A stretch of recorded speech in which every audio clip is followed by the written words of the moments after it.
It's Claire. Welcome back to another video. This is a week in my life video. It's already Wednesday, so I'm going to show you Monday and Tuesday right now.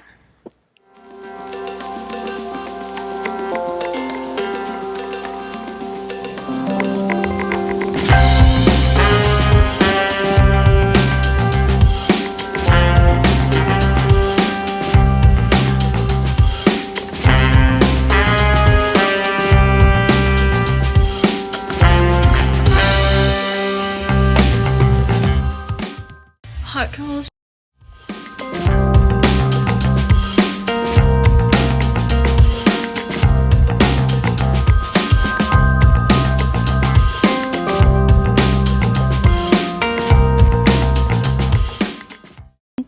And with that, we're on Wednesday. Goose is in his exploration era. Babe, where are we going?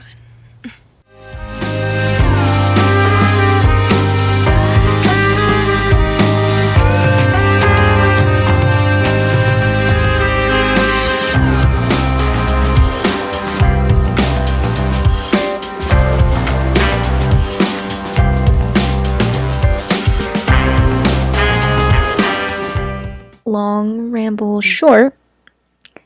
If you watch Destiny Sidwell or Sarah, I can't say her last name, see? I'll put a little picture of their little channel. They always say drink of the episode. My drink of the episode is the cake batter cold brew with almond milk and cinnamon. And it's really good. Little ASMR, I hope it worked. Also, because we're all big people, I'm going to talk about my reads from the last month and now. So last month, I finished Last Night at the Telegraph Club by Melinda Lowe, which is a sapphic love story set in San Francisco and in the 1950s. And what's crazy is that I went to San Francisco like 2 weeks after this. I read this, so not saying meant to be, but I really loved the writing. I gave it 5 stars. I highly recommend. It's a really cool book. When I was in Hawaii, as you saw in my last video, I read The Summer of Broken Rules by K.L. Walther, and it was amazing. There was a Claire. She died. Oops, spoiler, but yeah. There was also a Ben, which my brother's Ben, so it was like really trippy for me. Really. This was a fun romance. Summer romance with some mystery, intrigue, fun, silly friendships, friendship betrayals, just like a lot of life stuff. Yeah. If my words aren't making sense, I'm sorry, but just, it's fine.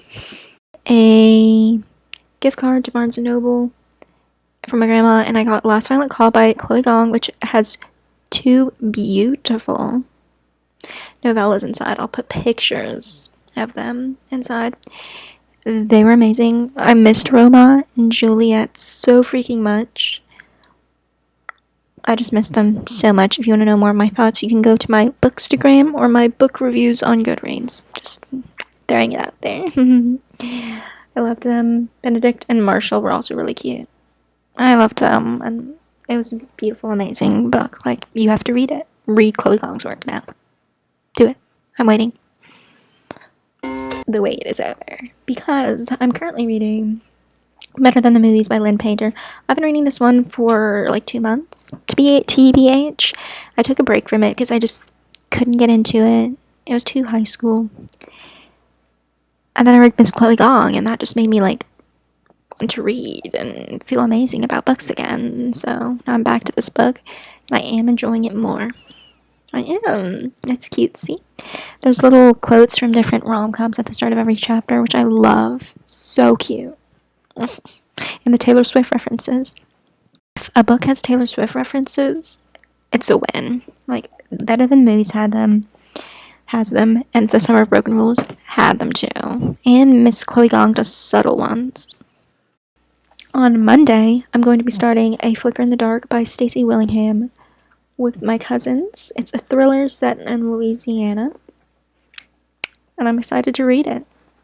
We're all gonna read it together and type on our little phones and send little messages about it, because they live so far away. Miss you. I love you, but they're probably not watching.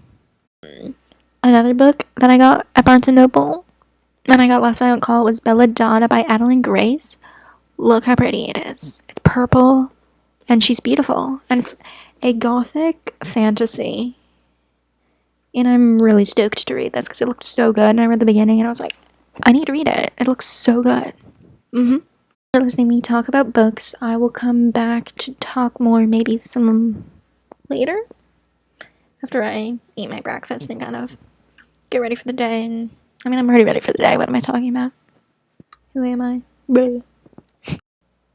It is quite literally 3:02 p.m.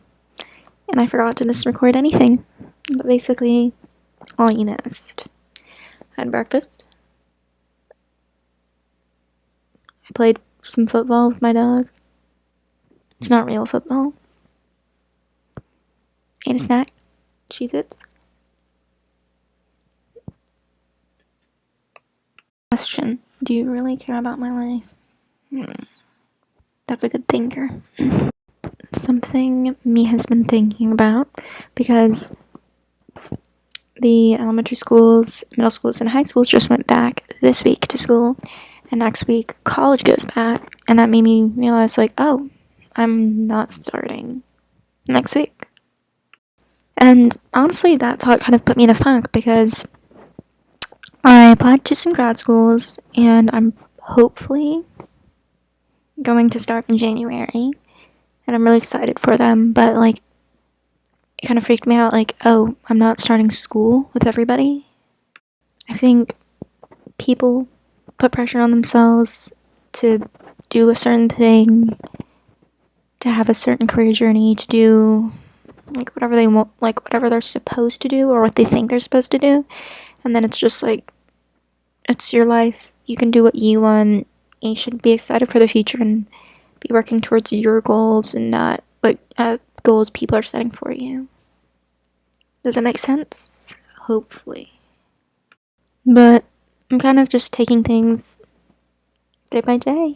I applied for a few little internships and getting to do some cool stuff. Maybe here, maybe not. Yeah. You'll see. I mean, maybe. Well, unless I ghost you again, right, YouTube?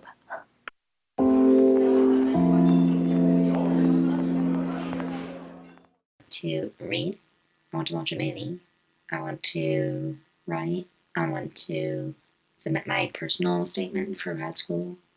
There's so much up here that wants to happen, and we're already at 12:50 p.m.